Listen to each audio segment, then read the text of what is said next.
Hello everyone, welcome to my channel Swapna tutorial. आम आज गसागु बा गरिष्ठ साधारण गुणनीयक किपरि बाहर करती शिखा। देख गसागुर फुल फॉर्म कौन? गरिष्ठ साधारण गुणनीयक बा इंग्राजी में कौन लिखती? HCF, हाईएस्ट कॉमन फैक्टर है। गसागु किपरि निर्णय करा जाए सेटा शिखा। प्रथम ता ना रु जना पड़ जाउची गरिष्ठ साधारण गुणनीयक अर्थ केमती बाहर तार गुणनीयक गुड़िक बाहर गुणनीयक अच्छी मैंने प्रथम संख्या मानकर गुणनीयक बाहर साधारण तमें जितेटा संख्यार आमको गसागु बाहर करने मध्य साधारण गुणनीयक कौटा अच्छी कॉमन फैक्टर कौटा से देखार अच्छी। गरिष्ठ गरिष्ठ अर्थ सबुठ बड़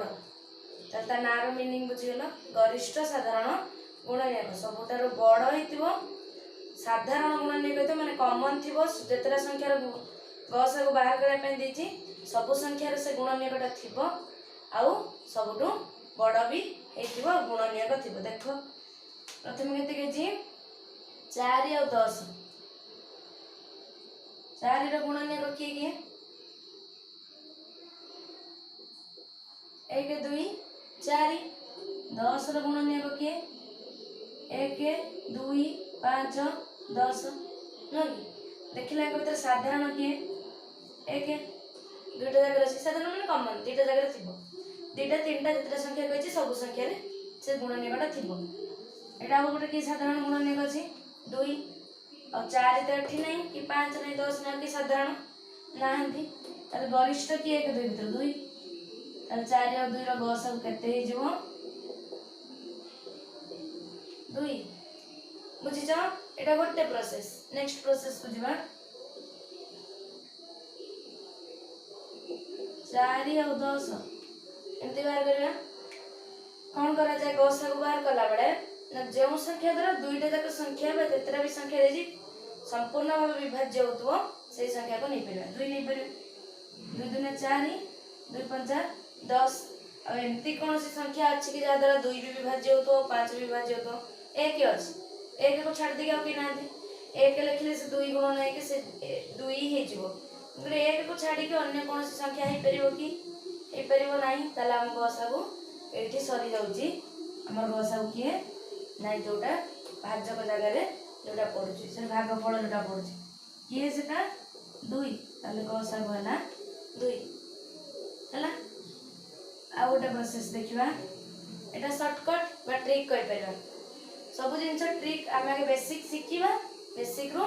केमती बाहर कर जाना तापर ट्रिक अप्लाई कर देख 4 और 10 सब बड़े सान संख्या को बेस करके गसागु बाहर करवा सान संख्या किए 4 10 भर 4 प्रथम देखा जो द्वितीय संख्या जिते भी संख्या अच्छा से सान संख्या द्वारा विभाज्य कि 10 4 द्वारा विभाज्य कि ना विभाज्य नुह 10 को 4 हरण कले भाग शेष बढ़ जदि विभाज्य नुह कौन करवा ना तार गुणनीयक गुड़िक लिखा 4 गुणनीयक किए 1 2 4 1 को देखा ही नहीं कारण से गरिष्ठ कही गरिष्ठ साधारण गुणनीयक 1 केबे भी गरिष्ठ हम ना यदि आउ गुणनीयक अच्छा से केस 2 2 द्वारा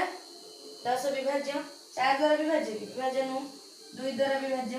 ताले एबे गरिष्ठ गुणनीयकटा कि 2 ताले गसागु केते हो 2 गोटे संख्यार गुणनीयक लिखिकी बाहर कर परिबे। एटा शॉर्टकट जोटा कि हमें शीघ्र कर परिबा। आ गोटे संख्या करिया देखो 6 12 18 6 रो गुणनीयक देखो 1 2 3 6 फर्स्ट मेथड रे करते हैं 12 रो केते जीवो 1 2 3 4 6 12 गुणनीयक जानचो गुणनीयक काहाको कहबा ना जो मानक द्वारा संख्याटा विभाज्य होतु 12 रो गुणनीयक लिखुछन माने 12 जो जो संख्या मानक द्वारा विभाज्य से संख्या गुडी कहले तार गुणनीयक है। तापरे 18 1 2 3 6 9 18 कि साधारण अच्छा प्रथम देख 1 अच्छी 2 अच्छी 3 अच्छी आ गोटे 6 अच्छी देखिपार एठी भी 6 अछि, एठी भी 6 अछि, एठी भी 6 अछि। गरिष्ठ कोटा 6 ताले गसा केते हे जीवो 6 बुझी जा। तापर कोन कहूची सेकंड मेथड देखिबा 6 12 18 तीनटा जक संख्या का द्वारा विभाज्य सान संख्या रो हे के आसीबा मौलिक संख्या मानको देखि देखि के आसीबा मौलिक संख्या का कहंती जो संख्या रो केवल दुईटी गुणनीयक थाए 1 आ सेही संख्याटी निजे ताल ताको मौलिक संख्या कहा जाय हला सब संख्या रे 1 थिबो से निजे थिबो आ जो संख्या केवल से दुईटा ही थिबे ताको मौलिक संख्या कहा जाय आ जोटर ताको छाड़ देगी अन्य गुणनीयक मान भी थाने ताको यौगिक संख्या कहा जाय हला। अरे प्रथम 2 पके की देखिबा 2 3 6 2 12 2 9 18 3 पकेबा 3 के 3 3 दुने 6 3 3 9 1 2 3 आसला 1 2 3 के संख्या द्वारा विभाज्य हो कि एमती कौन सी संख्या नहीं जा द्वारा 1 भी विभाज्य हो तो 2 भी विभाज्य हो तो 3 भी विभाज्य हो कहबो 1 अछि हम 1 पकेले कोन होबो देखो ना 1 पकेले 1 के 1 1 दुने 2 1 3 3 हम तो गसा को बार करे 2 3 6 के से 6 ताठू बेटर हम सेठी 7 कारण 1 जते पके पके जाउथो सेते आसे आसे जाउथो सेटा गसा केते हिजो এই দুইটি সংখ্যার গুণফল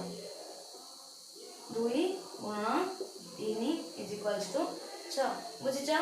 नेक्स्ट देखो थर्ड प्रोसेस 6 12 18 सान किए 6 देखिबार अछि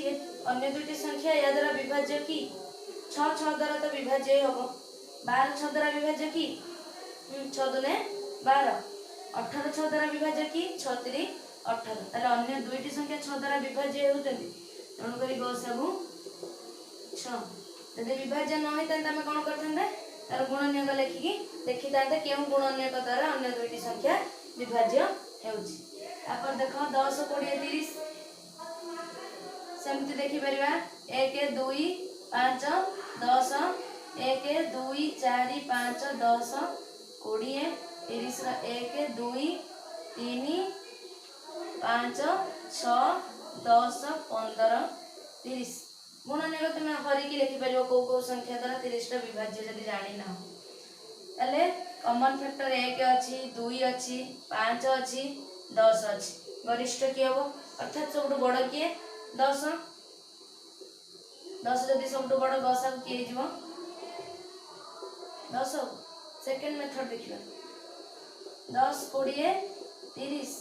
2 द्वारा प्रथम विभाज्य करे 2 5 10 2 10 20 15 दुने 30 तापरे 5 पकेबा कारण 2 द्वारा आउ 2 पके परिबे 10 2 द्वारा विभाज्य किंतु 5 किंबा 15 2 द्वारा विभाज्य नुह 3 पके की देखिबो 3 भी पके परिबेनी कारण 5 15 भीतर के भी 5 10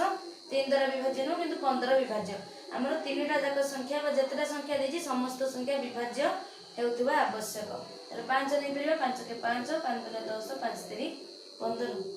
1 2 3 तो आ का द्वारा एमती कौन सी संख्या नहीं जा द्वारा सब विभाज्य में ताले गसा केते हिजो 2 गुणन 5 10 सब जेमती जो मेथड रे बार करो आंसर सब बळे सेम पाइबो। थर्ड देखो 10 20 30 सान किए 10 20 10 द्वारा विभाज्य 30 भी 10 द्वारा विभाज्य ताले गसा केते हिजो 10 बुझिछ। तापर देखो 20 25 30 सेमती लेख 1 2 4 5 10 20 25 रो केते हो 1 5 25 हैला 30 रो 1 2 3 5 6 10 15 30 हैला देखिलो कोटा कोटा साधारण गुणनीयक 1 गोटे अछि आउ 5 गोटे अछि आउ अछि कि आउ नहीं ताले 1 आउ 5 बड़ की 1 5 भीतर 5 ताले गसा केते होबो 5 होबो। नेक्स्ट मेथड देखिबा कोन करथिले 20 25 30 2 पके परिबा कि 25 2 द्वारा विभाज्य कि नुह ताले पके परिबानी केते पकेबा 3 पके परिबा 20 3 द्वारा विभाज्य नो कि 25 3 द्वारा विभाज्य नो 4 भी पकई परिबेनी 5 पकई परिबा देखो 5 20 5 5 25 530 ताले गसागु केते 5 थर्ड मेथड देखिबा 20 25 30 सानो किए 20 25 20 द्वारा विभाज्य की नुह 30 20 द्वारा विभाज्य की सेटा भी विभाज्य नो तार गुणनियोग लिखा गुणनियोग ये लिखि सारी अलरेडी किए किए 1 2 4 5 10 20 एबे देखो क्यों गुणनियोग द्वारा ए दुटी संख्या विभाज्य हेबे 1 द्वारा हे जिवे किंतु एकटा बड़ नो नेक्स्ट पाको जा 2 2 25 द्वारा विभाज्य नो बा बड़ठू देखि देखि जिबा ताले 20 25 20 द्वारा विभाज्य नो कि 30 भी 20 द्वारा विभाज्य नो 10 25 10 द्वारा विभाज्य नो 5 25 5 द्वारा विभाज्य 5 5 25 30 भी 5 द्वारा विभाज्य 530 ताले संख्याटी की हे जो गसागु 5 यदि एई संख्या द्वारा एई दुटा संख्या विभाज्य हे जोजंती ताले टेंशन ही नबार नै एटा हमर गसागु और यदि विभाज्य हो नांती ताले हमको गुणनियोग लेखि कि देखिया पई पड़िबो केउ गरिष्ठ गुणनियोग द्वारा अन्य दुईटी संख्या और अन्य तीनोटी संख्या विभाज्य होउचंती एटा हला हमर शॉर्टकट ट्रिक जोठी हमको तीनटा संख्या कि चारटा संख्या जतटा संख्या भी देई थाओ जते बड़ संख्या भी देतो बहुत इजीली हमें करि परबा ट्राई करबो ताको निश्चित तापर कोन देछि 10 12 15 देखिलो 10 12 15 जे कोनोसी मेथड पकाओ एठी कोठी साधारण कोनोसी संख्या द्वारा समान विभाज्य की 10 12 15 2 द्वारा देखो 10 12 विभाज्य होबे किंतु 15 विभाज्य होबनी 3 द्वारा 12 15 विभाज्य होबे किंतु 10 विभाज्य होबनी 5 द्वारा 10 15 विभाज्य होबे किंतु 12 विभाज्य होबनी एंती पक्की पक्की देखो लास्ट 15 पर्यंत कहा द्वारा भी तीनटा जाक संख्या विभाज्य हो नांती एभले केस रे कोन होबो ताको गसागु 1 कारण 1 द्वारा समस्त विभाज्य हला अब नेक्स्ट देखो 3 4 5 3 4 5 तीनटा जाक मौलिक संख्या तो अब मौलिक संख्या मानकर गसागु सबले केते हुए 1 हुए कारण मौलिक संख्या माने 1 और निज को छाड़ देके कहा द्वारा विभाज्य नुह और तीनटा अलग अलग मौलिक संख्या तान समस्त 1 द्वारा विभाज्य होतबे तान ताक साधारण गुणनियोग की हेजो 1 तो एटा मन रखिबो जे मौलिक संख्या मानकर गसागु 1 एति कि थिला आजिर गसागु तुमे जोटा ट्रेडिशनली पढ़ी सारचो छोट बड़ पढ़ी पढ़ी आछो से मेथड थर्ड मेथड ता थिला हमर ट्रिक्स जोटा आज नुआ जानि थिबो बधे यदि वीडियोटा भल लगी लाइक करिवो तुम सांग मान सहित शेयर करिवो और चैनल टाको सब्सक्राइब कर दो थैंक यू।